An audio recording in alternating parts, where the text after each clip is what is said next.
നമുക്ക് കാണാം. അപ്പോൾ പ്രവാചകൻ സ്വല്ലല്ലാഹു അലൈഹി വസല്ലമയും അവിടുത്തെ സ്വഹാബത്തും നമ്മളെ പഠിപ്പിച്ച രീതി റമളാനിന്റെ വിശിഷ്യ അവസാനത്തെ 10 ഇഅ്തികാഫ് ഇരിക്കുക. ഇഅ്തികാഫ് എന്നത് പള്ളിയിൽ മാത്രമേ പാടുള്ളൂ എന്ന് പ്രത്യേകം പറയേണ്ടതില്ല. ഷാഫി മദ്ഹബിലുമൊക്കെ പ്രത്യേകം എടുത്തു പറയുന്നുണ്ട്. ജുമാ നടത്തുന്ന പള്ളിയിൽ വരെ എന്ന് തന്നെ പറഞ്ഞ പണ്ഡിതന്മാരെയും കാണാം. അപ്പോൾ ഇഅ്തികാഫ് പള്ളിയിലാണ്. ആ 21, 23, 25, 27, 29 ദിവസങ്ങളിലൊക്കെ ലൈലത്തുൽ ഖദ്ർ സംഭവിക്കാൻ സാധ്യതയുള്ള ദിവസങ്ങളാണ്. ഖൈറും മിൻ അൽഫി ഷഹർ, 1000 മാസങ്ങളെക്കാൾ ഉത്തമമായ ആ ലൈലത്തുൽ ഖദ്ർ സംഭവിക്കാൻ സാധ്യതയുള്ള ദിവസങ്ങളിൽ നമ്മൾ എന്ത് ചെയ്യണം?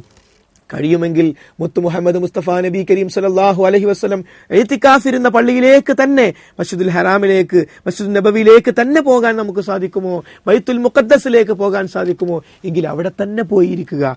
അല്ലെങ്കിലോ ദിക്റിലും ദുആകളിലുമായി കഴിഞ്ഞ് നാട്ടിലാണെങ്കിൽ ആ ദിവസങ്ങളെ ധന്യമാക്കുകയല്ലേ വേണ്ടത്. എന്നാൽ ഈ അടുത്ത കാലഘട്ടത്തിൽ, ഈ കൊച്ചു കേരളത്തിൽ, ഈ ലോകത്തിന്റെ സൃഷ്ടാവിനോടുള്ള ഏറ്റവും വലിയ അഴിമതി, ഏറ്റവും വലിയ അക്രമം, ഏറ്റവും വലിയ അനീതിയുമായി ചില പുത്തൻവാദികൾ രംഗത്ത് വന്നു. അവർ പറഞ്ഞു, ജനങ്ങളെ 27-ാം രാവ്, നമുക്കറിയുന്നത് പോലെ 27-ാം രാവ് ഒറ്റയിട്ട രാവായതുകൊണ്ട് ലൈലത്തുൽ ഖദ്ർ സംഭവിക്കാൻ സാധ്യതയുള്ള ദിവസമാണ്.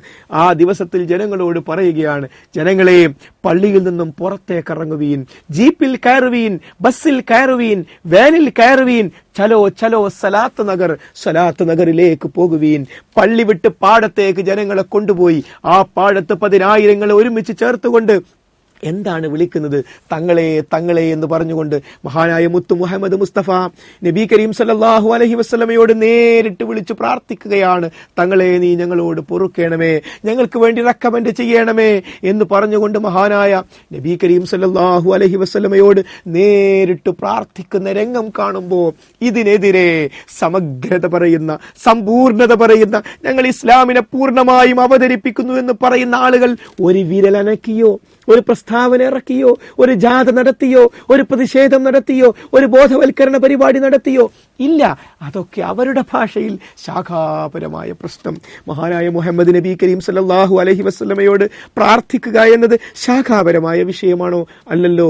കാരണം അതിലെങ്ങാനും തകരാറ് പറ്റിയാൽ, അല്ലാഹു അല്ലാത്തവരോട് പ്രാർത്ഥിച്ചാൽ അത് ലാ ഇലാഹ ഇല്ലല്ലാഹ്ക്ക് എതിരാണ് എന്ന കാര്യത്തിൽ ആർക്കാണ് തർക്കം? ഒരക്ഷരം മിണ്ടിയോ? ഇല്ല. അതിനെതിരെ നോട്ടീസ് ഒട്ടിച്ചതാര്? അതിനെതിരെ പ്രസ്താവന ഇറക്കിയതാര്?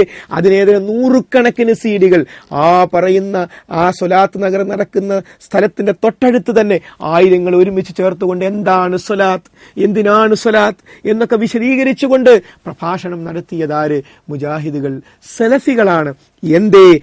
ഏറ്റവും വലിയ പാപത്തെ ഏറ്റവും വലുതായി കാണാനും ഗൗരവത്തോടുകൂടി കാണാനും നമുക്ക് സാധിക്കേണ്ടതുണ്ട്.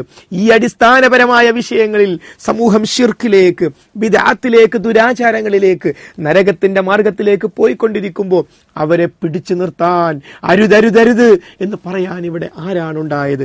എന്നാൽ ജമാഅത്ത് സുഹൃത്തുക്കൾ ചെയ്തത് എന്താണെന്നറിയാമോ? ശാഖാപരമായ പ്രശ്നങ്ങളിൽ ഒച്ചപ്പാടുണ്ടാക്കി സമൂഹത്തെ മുഖ്യ വിഷയങ്ങളിൽ നിന്നും തിരിച്ചുവിടുന്ന ഗൗരവപരമായ ഒരു അവസ്ഥയാണ് അവർ ചെയ്തത്. നോക്കൂ, സ്മാർട്ട് സിറ്റിയെ പോലെ, എക്സ്പ്രസ് ഹൈവേയെ പോലെ, കല്ലുപ്പിനെ പോലെ, അതേപോലെയുള്ള ശാഖാപരമായ വിഷയങ്ങളുണ്ട്. ഇവിടെ ശാഖാപരമായ പ്രശ്നങ്ങൾക്ക് ഇസ്ലാമിൽ അതിൻ്റെതായ പ്രത്യേകതയുണ്ട്. അത് ഞാൻ മറച്ചു വെക്കുന്നില്ല. നോക്കൂ, സ്മാർട്ട് സിറ്റിയുടെ വിഷയത്തിൽ, എക്സ്പ്രസ് ഹൈവേയുടെ വിഷയത്തിൽ, കല്ലുപ്പിന്റെ വിഷയത്തിൽ എല്ലാം അതിൻ്റെതായ ഒരു പ്രാധാന്യമുണ്ട്. അതനുസരിച്ച് നമുക്ക് പ്രതികരിക്കാം, വിരോധമില്ല. എന്നാൽ അത്തരം വിഷയങ്ങളിൽ നോക്കൂ, പ്ലാച്ചിമടയിൽ മാത്രം എത്രയെത്ര ദൈവം തന്നെ, ഈ ലോകത്ത് ഒരു ദൈവം തന്നെ ഇല്ല എന്ന് പറയുന്നവർ പോലും പ്ലാച്ചിമടയുടെ വിഷയത്തിൽ സമരം ചെയ്യാൻ തയ്യാറാണ്. അവിടെ നമുക്കും റോളുണ്ട്, നമുക്കും അവിടെ അഭിപ്രായമുണ്ട്, പ്രതിഷേധമുണ്ട്, ചെയ്യാം. പക്ഷേ നമ്മൾ മാത്രം ചെയ്യാനുള്ള റോൾ, നമുക്ക് മാത്രം റോൾ നിർവഹിക്കാനുള്ള വിഷയത്തെ മാറ്റിവെച്ചുകൊണ്ടാണോ അത് വേണ്ടത്? അതിനെ നിസ്സാരമാക്കിക്കൊണ്ടാണോ അത് വേണ്ടത്? അവിടെയാണ് ശാഖാപരമായ പ്രശ്നങ്ങൾ.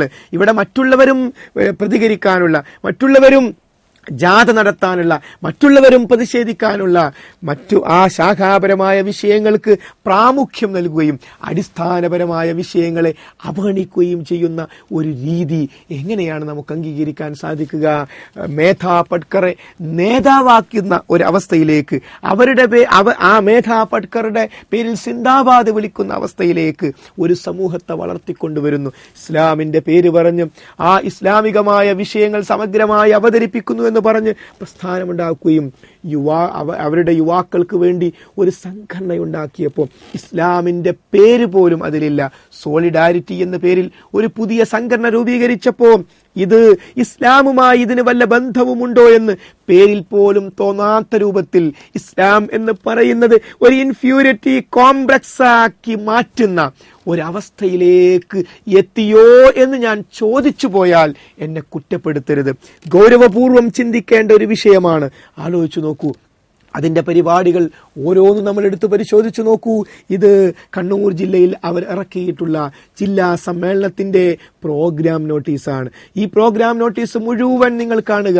ഇവിടുത്തെ രാഷ്ട്രീയ പാർട്ടികൾ ചെയ്യുന്ന അതേ പ്രവർത്തനങ്ങൾ തന്നെ നമുക്ക് കാണാൻ സാധിക്കും. പദയാത്ര ജമാഅത്തെ ഇസ്ലാമി ജില്ലാ പ്രസിഡന്റ് UP സിദ്ദീഖ് ജാഥ ക്യാപ്റ്റൻ KM മഖ്ബൂലിന് പതാക കൈമാറി ഉദ്ഘാടനം ചെയ്യുന്നു. ഇവിടുത്തെ രാഷ്ട്രീയക്കാർ ചെയ്യുന്ന അതേ കാര്യങ്ങൾ പടി പകർത്തി ഞങ്ങളും നിങ്ങളെപ്പോലെയാകുന്നു എന്ന് പറഞ്ഞ് അക്കൂട്ടത്തിലേക്ക് ഞങ്ങളും എന്ന് പറഞ്ഞ് മുമ്പിൽ തന്നെ കൊടി പിടിച്ചുകൊണ്ട് ജാഥ നടത്തുന്ന ഒരു ഫോട്ടോ. പിന്നിൽ അതിന്റെ പ്രോഗ്രാം നോട്ടീസിൽ ഇസ്ലാമുമായി ബന്ധപ്പെട്ട ഒരു വിഷയവും ചർച്ച ചെയ്യുന്നില്ല. ഖുർആനിനെ പറ്റി, ഹദീസിനെ പറ്റി, പരലോകത്തെ പറ്റി, തൗഹീദിനെ പറ്റി അതൊക്കെയാണോ ഇവിടെ ചർച്ച ചെയ്യേണ്ടത് എന്നാകാം ഒരുപക്ഷെ ഈ പ്രോഗ്രാം നോട്ടീസിനെ കുറിച്ച് കേൾക്കുമ്പോൾ പോലും തോന്നിപ്പോകുന്നത് എങ്കിൽ അടിസ്ഥാനപരമായ വിഷയത്തിൽ നിന്നും എത്രമാത്രം അകലത്തിലേക്ക് നമ്മൾ പോയിട്ടുണ്ട്. മാത്രമല്ല ഈ കാര്യങ്ങൾ വിശദീകരിച്ചുകൊണ്ട് ഒരു ബുള്ളറ്റിൻ തന്നെ 2007 ജൂൺ മാസത്തിൽ നമ്മുടെ സുഹൃത്തുക്കൾ ഇറക്കുകയുണ്ടായി. ഈ ബുള്ളറ്റിൻ പരിശോധിച്ചാൽ നമുക്ക് വേദന വരും, വേദന കൊണ്ട് കരഞ്ഞു പോകും. ഇസ്ലാമുമായി ബന്ധപ്പെട്ട വിഷയങ്ങൾ ഇവിടെയില്ല. ഇനി കോർപ്പറേറ്റുകളുടെ ചില്ലറ കച്ചവടം, അതാണ് ഒരു വിഷയം.